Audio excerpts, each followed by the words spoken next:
What up, my guys? Welcome to another show, man. It's Monday. It's Money Monday here. We got our guy Rob Veno here with us. NBA Talk with Jay. We're here Monday through Sunday, man, giving you guys sports betting advice, free NBA picks, all the good stuff, man, with the plethora of great NBA cappers. But like I say, it's Money Monday. We got Rob Veno here with us from Wager Talk. Rob, how you doing, my brother?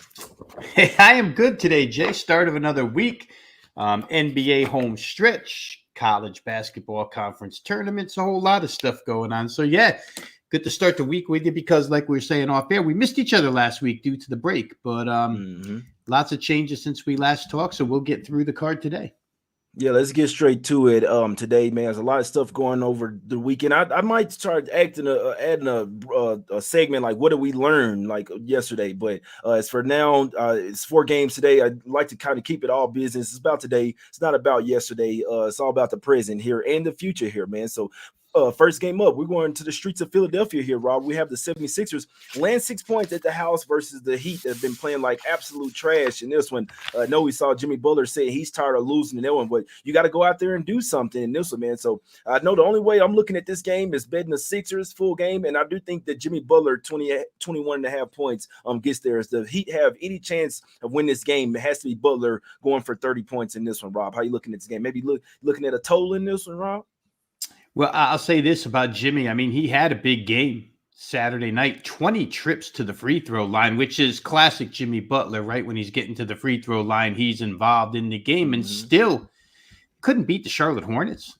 Come on. It's twice now in the last 15 games that they've lost to Charlotte. And if you just go through their point spread record, Jay, 3-12 against the spread last 15 games. That's just not what you expect out of Miami. And I don't know that we can even blame it on health anymore. I know Kyle Lowry's missing, but it's a team that's stuffed with guard play. So maybe they don't have the best point guards in the world. I mean, Gabe Vincent does a nice job filling in. He's a good three-point shooter.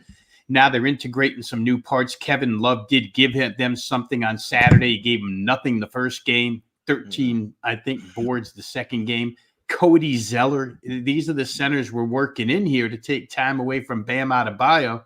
I don't see it with them, Jay. I mean, I looked long and hard because I'm trying to look at these desperate teams where playoffs are concerned. A real quick check of the standings, just because we're going to go through a lot of this today because it's meaningful now. These playoff seedings are meaningful all of a sudden.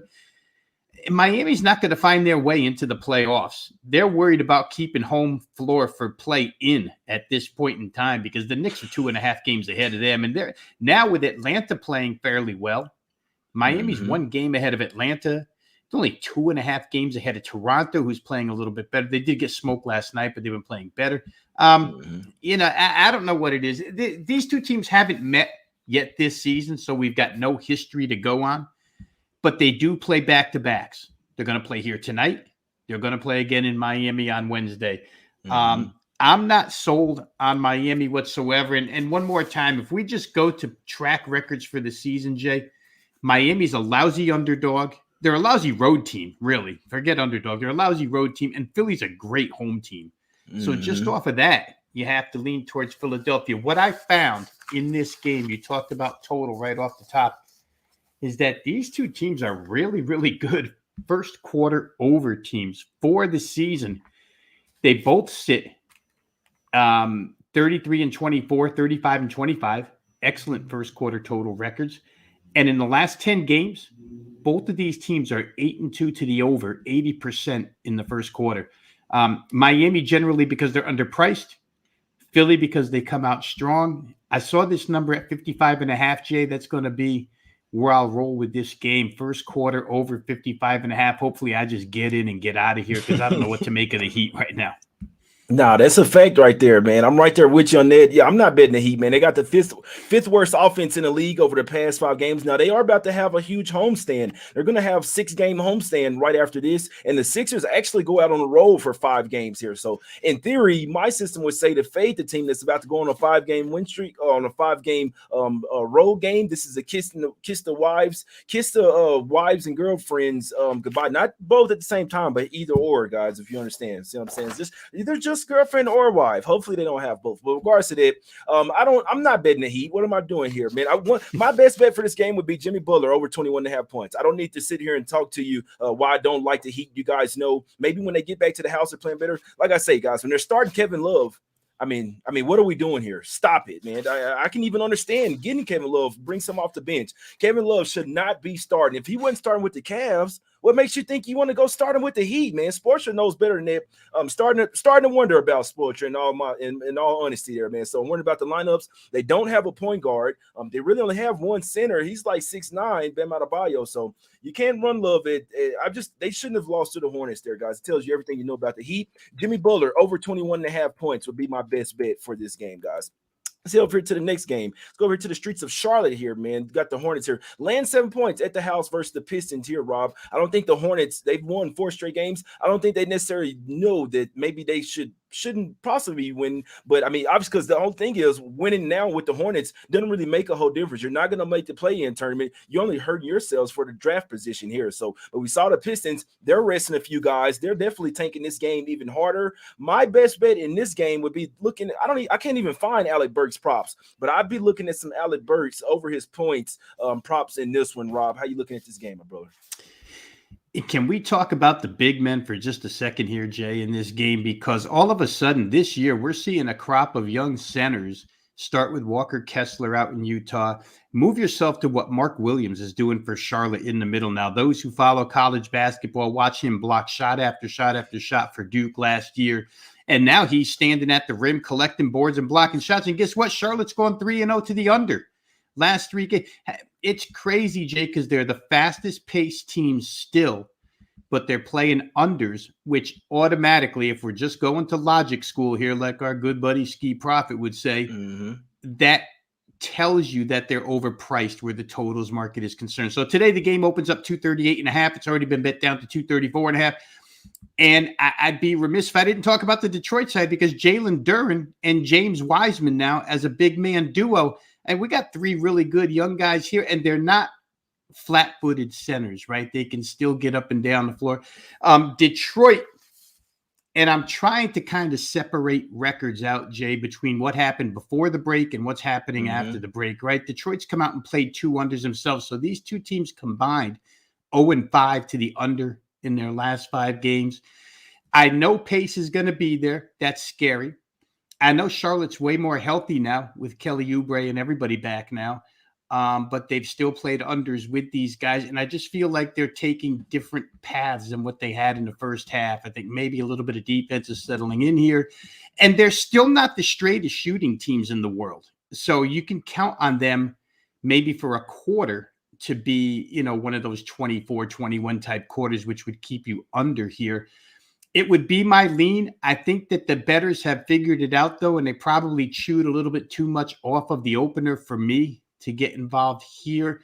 But I still think that's the way for future looks. You have to look at these 2 teams, because the rim protection has gotten really good, and the defensive rebounding has gotten good for these 2 teams because of these big men. So I'm going to say, if I were to play, Jay, I would probably play under. I think Charlotte, for whatever reason, is showing that they're hungry for wins. I don't know if James Borrego is trying to save that job or what, but to your point about Detroit. Nah, Borrego, I think they got Steve Clifford over there now. Or Clifford.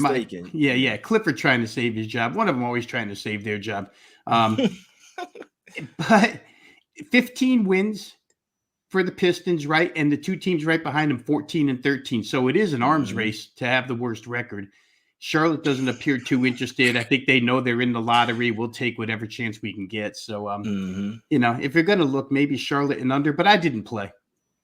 Yeah, I wouldn't play as good. Yeah, I'd look towards the under, though, man. Surprisingly, the Hornets have actually been playing some defense here lately. That's what's got them the wins. We know that they can always run the offense top tier, man, but the Hornets have actually been playing like a tad bit of defense in this one, man. So that's the main thing that's really kind of sort of turned them around, in my opinion. So I'd be looking towards the under in this one, and we know for a fact that guys are out for the Pistons in this one, man. So you got some heavy hitters, but their main offensive guys are are out. So we know Cade Cunningham's been out. Jaden Ivey and Bogdanovich, I'd argue they're two main offensive guys after that, man. So these guys didn't even make the trip, man. This lets you know that's something I don't like. They come out and say Bogdanovich is out today, which you knew that he didn't even make the trip, man. He even went the team. So I just feel like Alec Burks. I don't know. Maybe the props will come out as the day goes on. They were holding their hand or whatever. They didn't want to put out a lot of props for the Detroit side, knowing the injuries. But Alec Burks out there he's the best offensive player on the Pistons right now. If you guys see some Alec Burks props in the chat, that's what I'd look at in this, man. Let me know if you see some Alec Burks props anywhere. That would be my best bet in this game. I'd look at the under. And I take Alec Burks over his points props. Even if the Pistons get smashed, Burks has really been showing something. He can get to the free throw line. He can hit threes. He's really shooting in a groove right now. He's the best offensive player for the Pistons in this one tonight, my guys. Next game up here, Rob. We only got 2 more games here. We're going over here to the streets of New York here, Madison Square Garden, where we have the Knicks getting 2.5 points at the house versus the Celtics. The Knicks are hot right now. Both teams are hot. I mean, the Celtics have been hot all year, right, Rob? But the Knicks, they've shown us something, especially ever since they acquired Josh Hart. We see Brunson really happy. The whole team is really happy right now. Knicks have won 5 straight. They've won 7 out of the last 8 as well. 6-1-1 ATS over that span as well. I do have a sneaky feeling that the Knicks get the job done tonight, Rob. How you looking at this? Do you think the Celtics can keep it going here? Well, that was a great win the other night, right? Joel Embiid throws it in just after the buzzer, but the Celtics put a lot of time and energy into that. If this were a back-to-back game, Jay, I would certainly be against the Celtics here. But it's another division rival. It's been a rivalry for a long time, Boston and New York. I think maybe more so for the New York side. I think New York probably wants this even more than Boston would. Not to say that Boston doesn't. Tom Thibodeau's team is good, Jay. They're good. Julius Randle has been playing lights out basketball. RJ Barrett chimed in the other day again to help with Brunson, as you mentioned. Josh Hart and Mitchell Robinson coming back in the middle paid big dividends the other day. So starting vibe-wise, they're really good. And Thibodeau settled on a rotation where he's happy with this team. They're a funny team where totals are concerned because they do go back and forth. They can score. There's no question. They don't play with pace, but they can score. They're pretty efficient on that end. I think the best thing to do with the Knicks, as always, is to play Knicks first half. They're the best first half team in the NBA. They've been that way all season long. They're especially good in that role at home. And when Boston goes to the bench here, maybe the Knicks can get a little bit of an advantage, but they may even get the advantage with their starters. If Boston comes out a little sleepy after that Philadelphia game, it could be all Knicks here. So I don't really like the Celtics in this game. If I were going to make the case, I would probably make the case for New York, who's playing tremendous basketball right now. And again, just a quick check of the standings here, Jay, and looking at New York, they can slide into the 5 hole and pass Brooklyn with a victory here tonight. So it's inevitable. It's inevitable, Rob. It's good, right? And maybe if you get there, you want to stay there and hope that Brooklyn hangs and you get that 4-5 matchup in the playoffs. But for the Knicks, I think it's all upward right now. I don't think they're really worried too much about where they land seeding-wise. They just want to move up in the wins column. I would probably recommend first half Knicks just because they've been terrific in that role all season long, especially at home. Yeah, I couldn't talk you off, man. And the Knicks have actually had the better offense over the past 5 games as well. Isn't that something? The Knicks have a more fluid offense than the Celtics over the past 5 games. I do sense something with the Knicks. It's crazy because neither one of these teams you want to fade right now. I mean, you probably don't want to fade the Celtics for the rest of the year, but if it is going to be a spot, it's probably going to be on the road. It's probably going to be without one of their 2 best players as well. Jaylen Brown is out for this game. So when you look at that, and it's also 3rd straight road game for the Celtics as well, back-to-back home games for the Knicks. I do feel like the Knicks can come out here with something, Rob. I wouldn't be surprised if the Knicks covered the first half and the full game. I do think this is a Knicks type of game in this one. Obviously, the Celtics are upper echelon, guys. They're top tier, but as we could see, the last 3 games, the last 4 games, really, I know that one of them was versus the Bucks, but these last 2 on the road versus Indiana and Philly, they teetered on the loss, right? They were down. They got up big versus the Pacers. That game ended up going to overtime versus the Pacers, Warriors, right? Then Jason Tatum had to hit that late three to win versus Philly. So seems like the Celtics are somewhat teetering on a loss. And if they don't come out here and play a perfect game, the Knicks probably win this game, man. So my best bet for this one would be Knicks plus the 2.5, guys. That's what I would be taking in this one. But I must say, I didn't fade the Celtics, but I do have a sneaky feeling that the Knicks plus the 2.5 get the job done tonight. And Rob, I couldn't talk you off that Knicks first half as well. Rob, did you have any thoughts on the total here? Do you think this is a nice little over spot? Well, without Jaylen Brown, I'm a little scared, but Boston seems to always come up with points, right? They just reach into the bench and they pull off,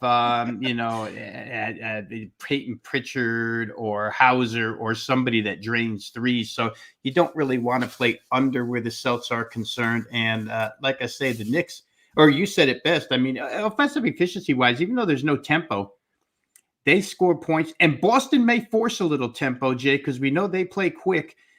For those of you playing props without Jaylen Brown, maybe you want to look at Jason Tatum. Jason Tatum just seems to be on some kind of roll right now. But I would stick with Knicks first half. It's just been a really good roll for that team.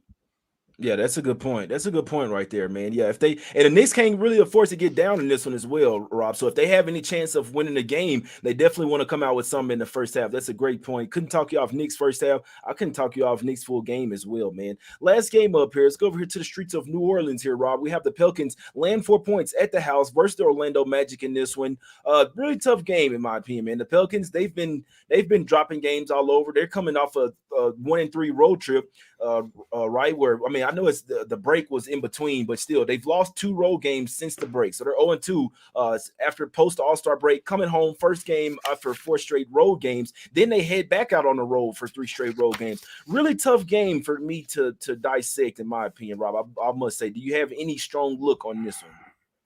Well, I can't bet it, Jay, but I feel like desperation is in the corner of the New Orleans Pelicans. They are like a sinking ship right now. And it's strange to look at because, last year they played basically with this lineup and gave teams trouble in the playoffs unexpectedly. And then they come back this year and you think, after the playoffs last year, you're thinking, wow, with Zion, they're going to be great. And when Zion was healthy, they were really, really good. But it's just interesting to me that they can't win games without Zion. And when I dug deeper into it, Jay, I'm not going to be too harsh on CJ McCollum. But CJ McCollum, honestly, when you look at his numbers, he's just another guy right now. And that's not to say his numbers are bad. He's got good numbers, but he's not doing what Brandon Ingram is doing to try and carry this team. Those guys have to do the heavy lifting. One guy is, one guy's just playing, regular basketball. And I'd love to be on his player prop tonight, thinking that CJ, as veteran as he is, as professional as he is, will step it up here for the Pelicans and stop this sinking ship. But I don't want to bet against Orlando. One of my favorite young teams is Orlando, and I feel like they will give you, first of all, they have the size to match inside. They might not have all the guard play in the world, but they've got depth where guard is concerned. So I'm scared to lay points with New Orleans, even though I think they're the more desperate team. And as you mentioned, it's a home situation. You got to win the winnables. And if you're not going to win the winnables, then you're not going to make even a play-in spot. So the West is going to get crowded really fast. Here comes that Laker freight train. Oh, yeah.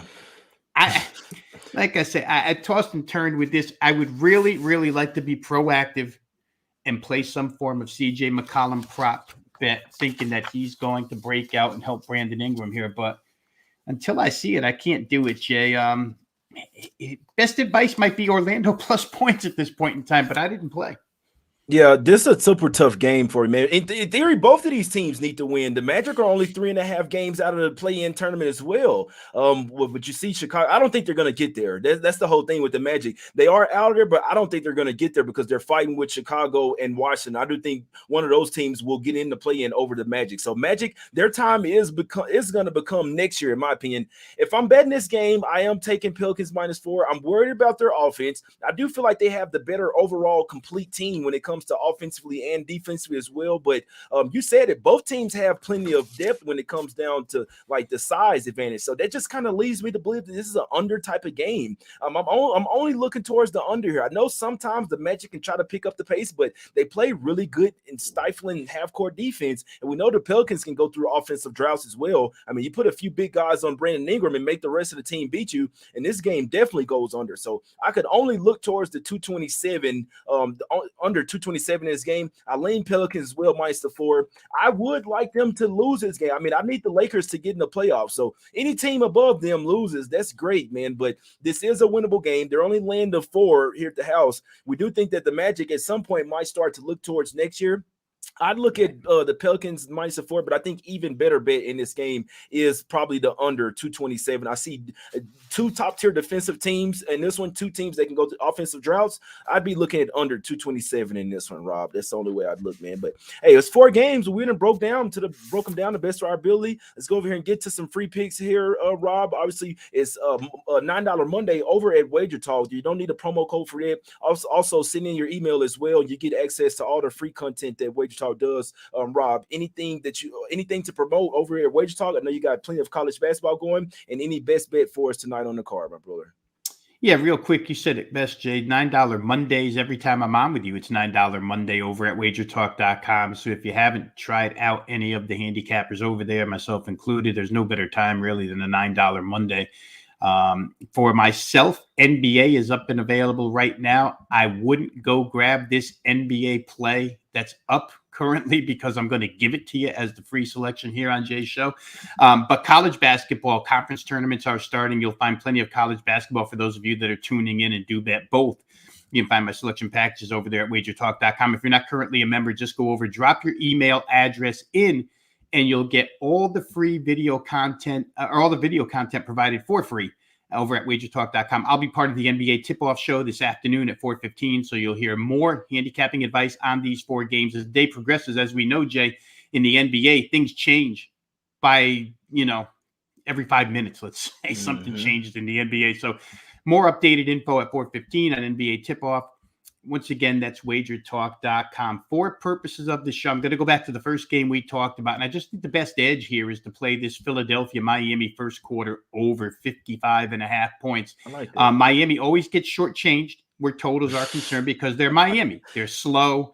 They don't do much, but for some reason, they score in the first quarter. And Jay, some defensive numbers for the Heat that I didn't break out when we first started here, but not only has their offense been bad, their defense has been bad. Last 15 games, they haven't shot over 45% in the last 15 games, but 4 times. All right, they've never shot over 50% in the last 15 games. However, defensively, they've given up 50% 4 times, and they've given up better than 46, 11 out of 15. So the defense isn't there. Philly does have a tendency. It seems like every time you and I are on, we have a Philly Monday game, right? One was after a championship game. One was after a Super Bowl. You're right. But they do come out really strong offensively with that starting unit, and they kind of sleepwalk defensively. So I'm going to say 55.5 is a very doable number in modern day NBA. I'm going to play it that way. The 2 teams, once again, 80% covers each of them over the total first quarter, their last 10 games. Philly, Miami, over 55.5 first quarter. I like that, Rob. You making me want to ride with you, man. Our guy Star Child saying he likes the over in the game. If the game goes over, it's going to have to start out early as well. And like you said, with the Heat, if you want to come in here with any sense of type of urgency, well, the Heat hadn't been making shots. That's my only problem with today's NBA. These guys shoot up all these 3-pointers. If they're not going in, they kind of keep shooting them, trying to shoot their way out, which when you want conventional wisdom would tell you, maybe you should start driving in the paint then, man. So it's all about who wins the 3-point game from night to night. But yeah, and this one, first thing I do want to tell you, LeBron, I don't think he's going to play tomorrow. So if you do want to bet the Grizzlies, bet that shit right now. I think LeBron is not playing tomorrow, guys. And first game of a back-to-back OKC on deck. But for today, jump in the future a little bit.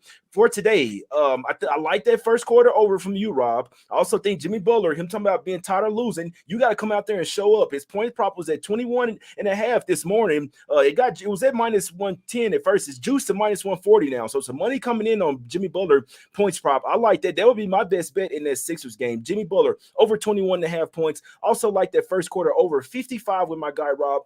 No props out yet for Alec Burks, but I'm telling you, he's probably going for at least 15 points tonight. You can look at the last game or whatever, but just know when Alec Burks gets the usage, and especially tonight, he's going to be the best offensive player for the Pistons and Nelwyn tonight. I think if we can find some Alec Burks props before the game, I think that's the best bet in that game, in all honesty. And also, wouldn't talk you off the under in that game as well. Line open up at 237. It's come down to 234.5. I agree with it.